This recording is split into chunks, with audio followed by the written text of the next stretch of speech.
No início do século XX, o teólogo liberal Rudolf Bultmann declarou que, se em algum lugar da Palestina encontrássemos a ossada de Jesus, isso não afetaria de maneira nenhuma os princípios mais importantes da fé cristã. Eu não acredito dessa forma. Eu prefiro ficar com aquilo que o apóstolo Paulo escreveu aos Coríntios no capítulo 15 da primeira epístola, quando ele diz que se Jesus não ressuscitou, então a nossa pregação ela é vã e a fé de vocês é vã. E se Jesus não ressuscitou, a fé de vocês é vã e vocês ainda permanecem nos seus pecados. Hoje eu quero compartilhar com vocês algumas ideias em relação à importância da ressurreição. Por que para nós, os cristãos, bater nessa tecla de que Jesus ressuscitou é tão importante? Por que damos tanta ênfase à Páscoa, que para nós cristãos não tem a ver exatamente com a Páscoa judaica, mas principalmente pelo fato de que o Cordeiro de Deus foi sim imolado, porém ele ressuscitou, e aí então no domingo de Páscoa celebramos isso. E quais são então as consequências dessa ressurreição e por que ela tem tanta força na nossa mensagem, na nossa pregação, na nossa espiritualidade e na nossa vida?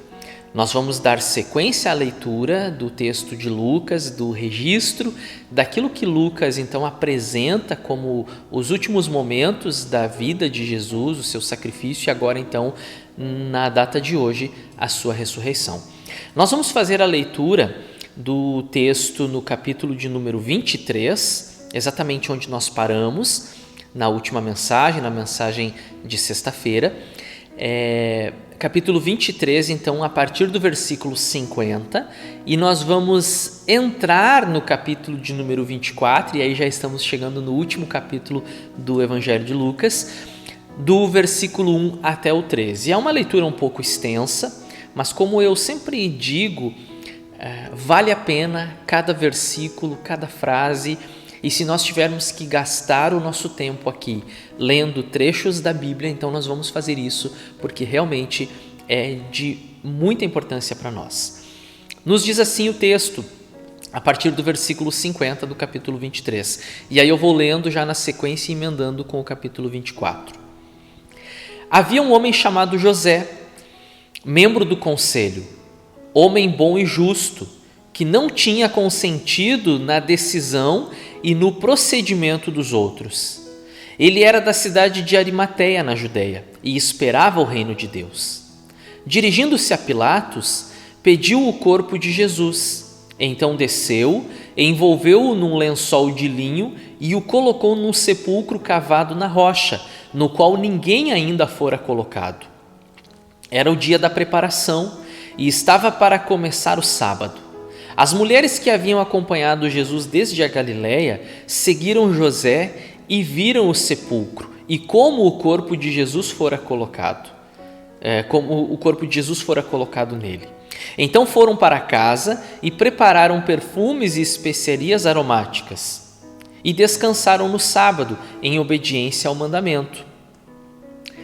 No primeiro dia da semana, de manhã bem cedo, as mulheres tomaram as especiarias aromáticas que haviam preparado e foram ao sepulcro. Encontraram removida a pedra do sepulcro, mas quando entraram, não encontraram o corpo do Senhor Jesus. Ficaram perplexas, sem saber o que fazer. De repente, 2 homens com roupas que brilhavam como a luz do sol, colocaram-se ao lado delas. Amedrontadas, as mulheres baixaram o rosto para o chão. E os homens lhe disseram: por que vocês estão procurando entre os mortos aquele que vive? Ele não está aqui, ressuscitou. Lembrem-se do que ele lhes disse quando ainda estava com vocês na Galileia.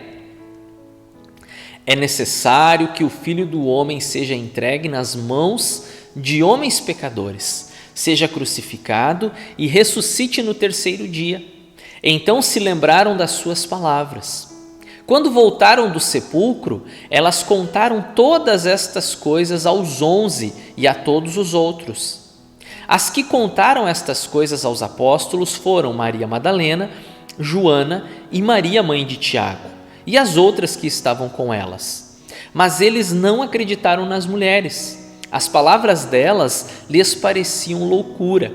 Pedro, todavia, levantou-se e correu ao sepulcro. Abaixando-se, viu as faixas de linho e mais nada. Afastou-se e voltou admirado com o que acontecera. Então aqui nós temos o relato do domingo da ressurreição de Jesus. Na sexta-feira, essas mulheres elas acompanham o José de Arimateia até o sepulcro, para que depois elas saibam onde que havia sido colocado o corpo de Jesus.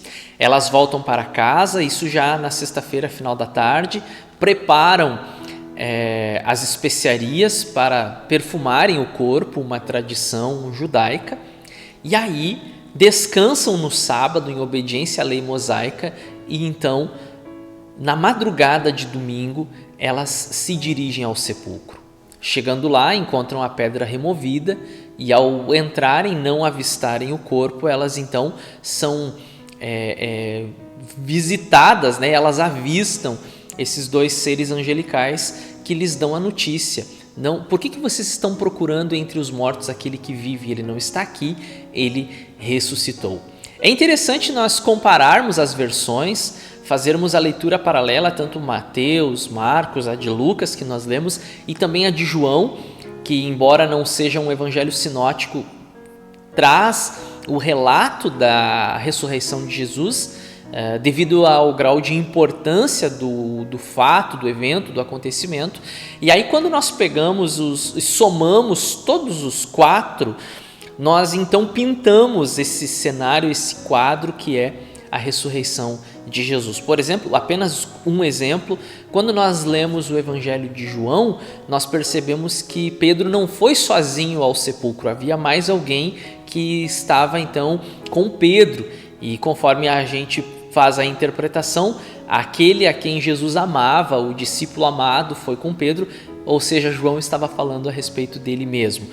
Claro, os evangelistas eles fazem o registro cerca de 20 anos depois do acontecimento.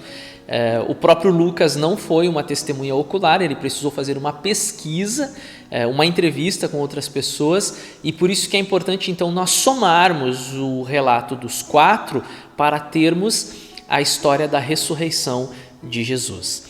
E aí eu pergunto, mais uma vez, qual a importância da ressurreição de Jesus? Qual é o grau de importância da ressurreição? Por que nós batemos nessa tecla? Por que comemoramos no dia de hoje que Jesus está vivo? Por que isso é tão importante e ao mesmo tempo inegociável para nós?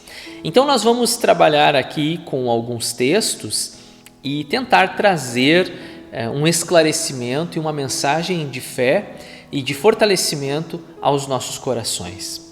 Em primeiro lugar, a ressurreição, ela valida a divindade de Cristo. É muito importante nós partirmos daqui. Jesus veio como homem, a palavra de Deus nos diz isso. Paulo aos Filipenses nos mostra isso, o Evangelho de João nos mostra isso, a primeira epístola de João nos mostra isso, e tantos outros textos que nos mostram que ele veio como homem. Ele tinha um corpo, ele teve necessidades físicas como qualquer outro homem.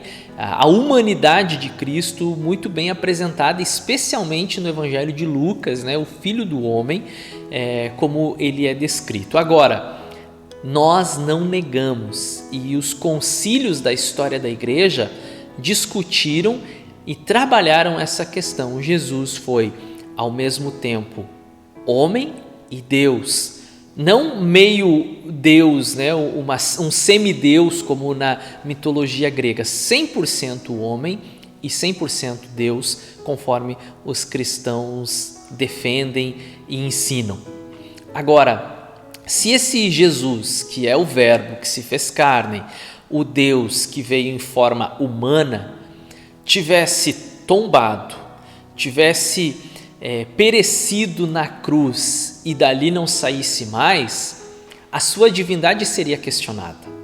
Como nós então atribuiríamos a ele a mesma substância do Pai? Ele disse: eu e o Pai nós somos um. Mas como nós lhe prestaríamos culto, devoção, adoração, se não reconhecêssemos nele o Deus encarnado, o nosso Senhor? Quando nós olhamos para a ressurreição e trabalhamos o conceito da ressurreição e vemos a sua importância no que diz respeito à validação da divindade de Cristo. Como homem, ele morreu. Agora, como Deus, ele ressuscitou. A ressurreição de Jesus, ela não tem absolutamente nada a ver com qualquer outro ensinamento que esse mundo possa nos oferecer. Não tem a ver com reencarnação, não tem a ver com o que os gnósticos diziam, que Jesus era apenas um espírito, uma aparição. Não, nós acreditamos, e você pode conferir nos mais de 50 versículos do capítulo 15 de 1 Coríntios, que Paulo trabalha muito bem esse conceito e faz a sua defesa teológica de que Jesus ele ressuscita com um corpo palpável, um corpo com cicatrizes, um corpo que pode se alimentar. Ele se senta à mesa, ele come peixe à beira do lago com os seus discípulos. Jesus ele recebe um novo corpo e também, ao mesmo tempo, uma mensagem para nós de que receberemos esse corpo, um novo corpo, na ressurreição. Então, em primeiro lugar, nós trabalhamos essa ideia de que a ressurreição ela valida a divindade de Cristo, nos mostra que realmente era o Filho de Deus. E se você pegar os registros, se eu não estiver enganado, o de Mateus, o centurião que estava ali diante da cruz, naquele momento em que os céus se escureceram e que Jesus bradou, está consumado, e que o véu do templo se rasgou, aquele momento tenebroso, aquele homem, que não era um judeu, um romano, disse: esse verdadeiramente era Filho de Deus, ou é o Filho de Deus. Então a sua ressurreição, ela atesta, ela valida a sua divindade. E aí eu quero mostrar então um texto para vocês, que, na minha opinião,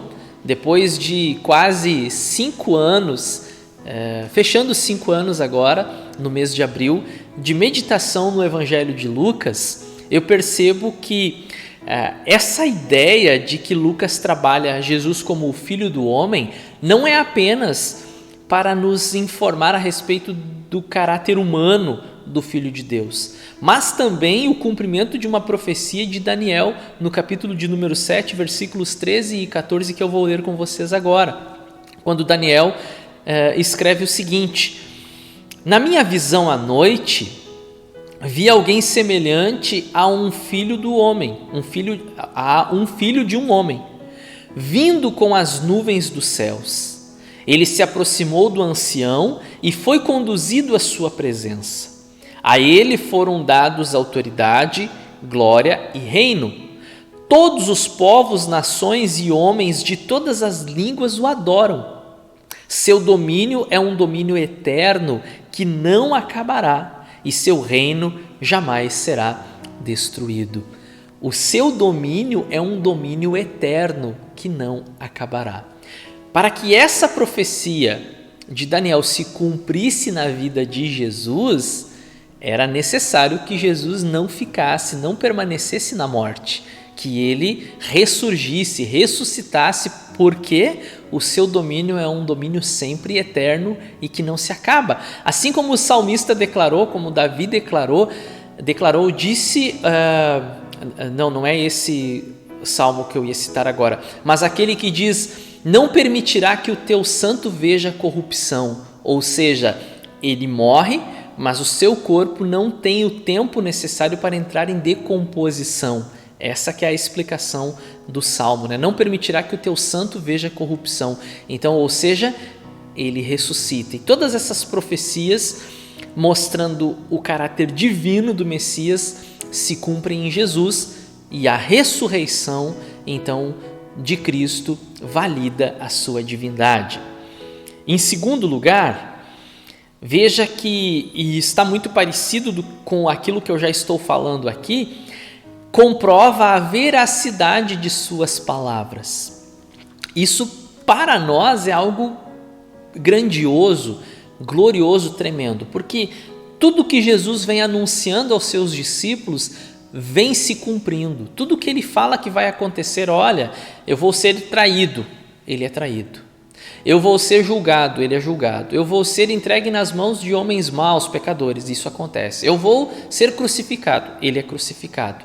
Mas ele também diz, eu vou ressuscitar ao terceiro dia. E não apenas diz diretamente, como também indiretamente, ele vai deixando claro esse ensinamento, e ele usa figuras do Antigo Testamento, inclusive, que tipificam a sua ressurreição, como a vida do profeta Jonas, que durante 3 dias fica no ventre do grande peixe, mas depois volta.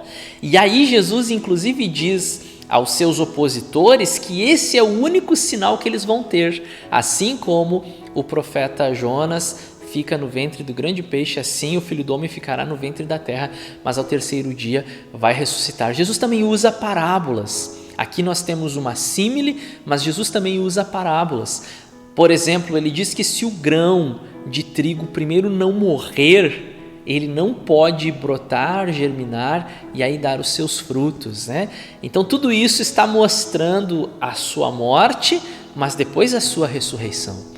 Ele deixa muito claro no capítulo 10 de João, na famosa parábola do bom pastor, aquela metáfora, na verdade, né? Quando Jesus diz o seguinte, eu dou a minha vida, ninguém a tira de mim, eu tenho o poder de dar e eu tenho o poder de pegar ela de volta. Mais uma vez Jesus falando sobre a sua ressurreição. Então a ressurreição de Jesus, além de validar a sua divindade, também comprova a veracidade das suas palavras, porque se Jesus não tivesse ressuscitado, como questionou o teólogo alemão que eu citei no início, se Jesus não tivesse ressuscitado, legal, ele morreu por nossos pecados na cruz, ele pagou a dívida, mas tudo aquilo que ele nos disse não se cumpriu, ou seja, a sua trajetória, a sua missão foi incompleta. Para que a sua missão fosse completa, era necessário então que ele tivesse vencido a morte, derrotado a morte, e como disse Paulo, a morte é o último inimigo a ser vencido. Então aqui nós temos a comprovação da veracidade das palavras de Jesus. E o texto que eu escolho para então fortalecer essa ideia é um trecho do próprio texto base que nós lemos, o nosso texto de Lucas 24, quando aqueles seres angelicais celestiais falaram às mulheres, ele não está aqui, ressuscitou, lembrem-se do que ele lhes disse, ou seja, Jesus frequentemente dizia isso. Lembrem-se do que ele lhes disse quando ainda estava com vocês na Galileia. É necessário que o Filho do Homem seja entregue nas mãos de homens pecadores, seja crucificado e ressuscite no terceiro dia. Então se lembraram de suas palavras.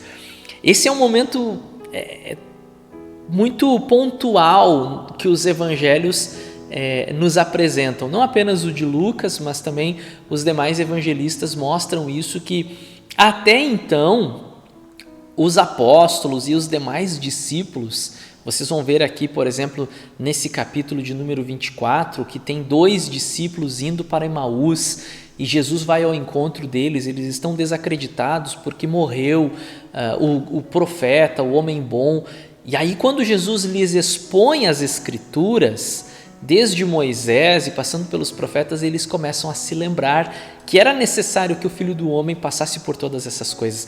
Essa memória, parece que a mente deles estava fechada, bloqueada para compreenderem isso. Mas quando Jesus ressuscitou, várias vezes nós vamos encontrar, tanto nos evangelhos como em Atos dos Apóstolos também, que eles, como que se os seus olhos fossem abertos e eles se lembraram, eles entenderam. Agora tudo que Jesus falava fazia sentido para eles. Aquela, por exemplo, ideia de que eu vou destruir esse templo, mas em 3 dias eu vou reerguê-lo, não fez nenhum sentido num primeiro momento. Mas quando eles enxergam o túmulo vazio e depois encontram o Cristo ressurreto, essas palavras começam a fazer todo o sentido. Ele destrói esse templo, mas ele em 3 dias ele o reergue, né? Falando do seu próprio corpo. Então, a ressurreição de Jesus, ela tem essa importância de comprovar para nós a veracidade das palavras de Jesus. Então, tudo que Jesus falou se cumpriu. E aí, eu quero que vocês prestem atenção no que eu vou dizer agora. Tudo que ele falou que ainda não se cumpriu, vai se cumprir, porque a sua palavra é verdade. Se a palavra de Deus diz que ele vai voltar, ele vai voltar. Um outro teólogo liberal disse que Jesus ele não volta mais, que não tem esse negócio de Jesus voltar, que essa é uma mensagem de ânimo para a igreja continuar firme, avançando. Não, ele volta e ele vem, como diz a Escritura, com poder e grande glória, e todo olho o verá, e aí vai haver juízo, vai haver separação entre ovelhas e cabritos, entre joio e trigo, e nós precisamos estar em Cristo, porque todas as suas palavras vão se cumprir. A ressurreição, ela garante a vitória sobre a morte. Eu já falei um pouquinho sobre isso, mas vamos repetir aqui e agora falar com um pouco mais de propriedade, dando a atenção a esse ponto tão importante. Jesus não foi vencido pela morte, ele venceu a morte. E como eu já lhes disse, Paulo havia dito que o último inimigo a ser vencido era a morte. Jesus venceu o diabo. Mateus 4, Lucas 4 nos mostra isso, a vitória na tentação. Jesus vence o pecado. Ele é fiel até a morte, morte de cruz, ele não desobedece o Pai, mas faltava vencer um último inimigo, a morte. A morte, desde a entrada do pecado no mundo, em Adão e Eva, ela assola a humanidade, ela atemoriza, ela destrói sonhos, ela acaba com projetos, é um drama a ser vencido. E nós vamos passar pela morte, a não ser que estejamos vivendo exatamente na época da volta de Jesus. Então, nós não passaremos pela morte, mas como diz Paulo, seremos transformados todos, né? Teremos a transformação no nosso corpo, mas passaremos pela morte, assim como Jesus passou. Agora, nós vivemos com uma certeza guardada no nosso coração. Nós vivemos com a garantia de que a morte não é o fim. A morte não é o fim da linha. A morte não é o game over. A morte é uma passagem e nós vamos passar por ela, a não ser que, eu já expliquei esse detalhe, mas a priori nós vamos passar por ela, mas nós temos uma garantia de vitória futura. E aí nós temos o texto que eu já citei tantas vezes, 1 Coríntios 15, mas esse trecho em especial diz assim, versículos 54 a 57.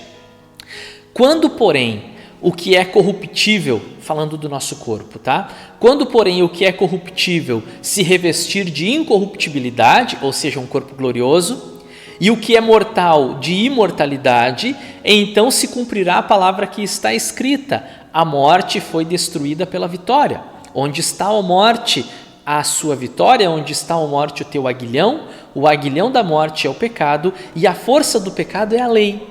Mas graças a Deus que nos dá a vitória por meio do nosso Senhor Jesus Cristo. Aqui Paulo está fazendo uma citação de dois profetas, primeiro Isaías, quando ele diz a morte foi destruída pela vitória, e depois o profeta Oséias, quando ele diz onde está a morte, a tua vitória, fazendo essa pergunta, onde é que está a morte, a tua vitória? Acabou. É como os teólogos dizem, a morte da morte na morte de Jesus. Confuso, né? Mas eu vou repetir. É a morte da morte na morte de Jesus. E não apenas na morte de Jesus, mas principalmente na ressurreição de Jesus. Então, a morte é vencida. E aí se cumpre essa palavra. Onde está a morte, a tua vitória? E aí eu quero que você preste atenção no finalzinho desse versículo. Vai aparecer de novo para você aí. Mas graças a Deus que nos dá a vitória por meio do nosso Senhor Jesus Cristo. Que vitória é essa que Paulo está falando? Muitas pessoas pegam esse versículo de maneira isolada, mas graças a Deus que nos dá a vitória. Você que está passando por problemas financeiros, Deus tem vitória para a sua vida. Você que está passando por uma enfermidade, Deus vai te dar vitória. Você que está procurando emprego, Deus vai te dar vitória. Você que quer trocar de carro, quer comprar casa, Deus vai te dar vitória. Não é sobre isso que o texto está falando. Ainda que Deus tenha poder para fazer tudo isso que eu acabei de dizer, não é esse o ponto central. O ponto central é que em Cristo nós temos a vitória sobre a morte. A morte já não é mais o fim. A morte agora passa a ser o começo. É o reiniciar do tempo, né? É a passagem para uma nova etapa, chamada então de eternidade. A morte foi vencida. Essa é a importância da ressurreição de Cristo. A vitória, a garantia da vitória sobre a morte. Por último, a ressurreição de Cristo, ela enche de coragem as suas testemunhas. Paulo, ele argumentou com os coríntios dizendo o seguinte, olha, se Cristo não ressuscitou, a nossa pregação ela foi perda de tempo, ela foi vã. Então por que nós batalhamos tanto? Por que nós pregamos? Por que nós sofremos tanto se Cristo não ressuscitou? Como ele diz também que ele lutou com feras em Éfeso. Ora, se Cristo não ressuscitou, qual é a necessidade disso? Vocês percebem que no relato da ressurreição, os discípulos, especialmente os apóstolos, os 11 primeiramente, depois também com o apóstolo Paulo no decorrer do livro de Atos dos Apóstolos, eles foram assassinados, martirizados, eles foram torturados, eles foram presos, eles foram açoitados, apedrejados, porque eles falavam que Jesus havia ressuscitado. Existem muitos argumentos contra a ressurreição de Jesus, de que primeiro os discípulos eles tiveram uma alucinação. Mas aí eu pergunto, todos ao mesmo tempo, 11 tiveram a mesma alucinação? Outros dizem que eles criaram um mito. Puxa, mas que mito bem criado foi esse, né? Que lenda bem construída. E outro detalhe, eles criaram uma mentira e arcaram com todas as consequências dessa mentira, ou seja, ninguém numa multidão de cristãos, né, 3.000, 5.000 e logo nas primeiras décadas, né, mais de 50.000 cristãos no Império Romano, ninguém em nenhum momento foi capaz de admitir, olha, realmente essa história aí de que Jesus ressuscitou foi uma invenção de Pedro, mas nós concordamos que não foi bem assim, o corpo de Jesus foi escondido, está enterrado num outro lugar. Ninguém foi capaz, em nenhum momento, de abrir o jogo. Sabe por que ninguém foi capaz de abrir o jogo? Porque, na verdade, isso nunca aconteceu. O fato é que Cristo ressuscitou. E Cristo ressuscitando deu energia, deu convicção, deu esperança, deu poder, deu autoridade para aqueles homens e mulheres do primeiro século defenderem, como a gente costuma dizer, com unhas e dentes a doutrina da ressurreição. E eles não se importaram em terem sido lançados no Coliseu, passados ao fio da espada, crucificados, muitos deles de cabeça para baixo, partidos ao meio, cerrados ao meio, como o autor aos Hebreus nos descreve. Eles não se importaram em passar por tudo isso, mas eles admitiram, eles pregaram, eles compartilharam com todos que puderam que o Cristo, homem da Galileia, o Nazareno, morreu, sim, mas ressuscitou. E aí eu quero mostrar para vocês um texto em Atos dos Apóstolos, no capítulo 5. Várias vezes os apóstolos eles foram presos, eles foram levados diante do Sinédrio, eles foram açoitados, eles foram ameaçados, foram levados ao cárcere e mesmo assim eles continuavam afirmando que Jesus ressuscitou. E aí eu quero que vocês olhem um trechinho aqui, então, de quando eles foram levados diante do Sinédrio, aquele mesmo tribunal que julgou Jesus. Tendo levado os apóstolos, apresentaram-nos ao Sinédrio para serem interrogados pelo sumo sacerdote, que lhes disse: demos ordens expressas a vocês para que não ensinassem neste nome. Todavia, vocês encheram Jerusalém com sua doutrina e nos querem tornar culpados do sangue desse homem. Pedro e os outros apóstolos responderam: é preciso obedecer antes a Deus do que aos homens. O Deus dos nossos antepassados ressuscitou Jesus, a quem os senhores mataram, suspendendo-o num madeiro. Deus o exaltou, colocando-o à sua direita como príncipe e salvador, para dar a Israel arrependimento e perdão dos pecados. Deus o ressuscitou. E eles estavam diante do mesmo tribunal que havia julgado Jesus, que havia crucificado Jesus, que havia matado Jesus. E eles estavam correndo o mesmo risco. Por que então eles não negaram? Por que então eles não fugiram? Por que então eles não se intimidaram com essas ameaças? Porque eles olharam para a vida de Jesus. Ele ressuscitou, nós vamos ressuscitar também. E a ressurreição de Jesus, ela dá coragem, ela enche de coragem as suas testemunhas. E aí eu quero encerrar a mensagem de hoje usando um trechinho da pregação de Pedro, logo depois ali da descida do Espírito Santo no Pentecostes, capítulo 2 de Atos.